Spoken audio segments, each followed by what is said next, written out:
C'est un sujet dont on parle depuis plus de 30 ans, mais sur lequel on se penche enfin sérieusement depuis 2 ans. Trop d'étudiants, issus de classes préparatoires économiques et commerciales, perdent le sens de leur cursus en entrant dans une grande école. Formés à la culture générale, à la philosophie, à la géopolitique, pendant 2 ans pour préparer les concours, ils ont le sentiment d'abandonner toute cette richesse pour ne se plonger que dans des matières triviales, comptabilité, finance, gestion, etc.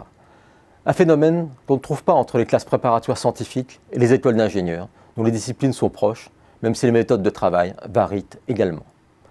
Assurer une transition douce entre ces deux univers, entre la classe préparatoire et la grande école, est tout l'objet de ce qu'on appelle le continuum.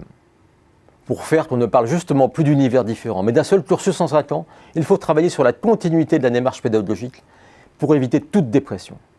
Déjà, des cours sont donnés par des professeurs de prépa dans des écoles comme Sklema, Neoma, Kedge. Mais il ne faut surtout pas donner les mêmes cours, même en les approfondissant, qu'en prépa. Il faut des activités différentes, mêlant intérêt intellectuel et travail de groupe. L'autre phase du continuum démarre dans les classes préparatoires. Plusieurs lycées, Saint-Louis à Paris, Henri-Moissan à Meaux, Joffre à Montpellier, etc., proposent à leurs élèves de première année de réaliser des stages dans des entreprises à la fin de cette première année. Cela doit notamment les aider à réussir les oraux des concours en se préparant aux questions qu'on leur pose souvent sur leur avenir professionnel ou leur vision de l'entreprise, mais aussi à travailler ensemble sur un document résumant leurs expériences, qui prouve leur capacité à se préparer aux travaux de groupe qui seront leurs questions une fois dans l'école de management et bien sûr dans l'entreprise.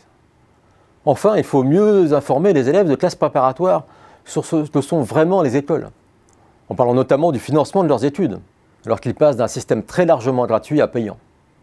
Les écoles pourraient mieux se présenter, car on les choisit aujourd'hui essentiellement en fonction de leur classement, sans rien percevoir de la réalité.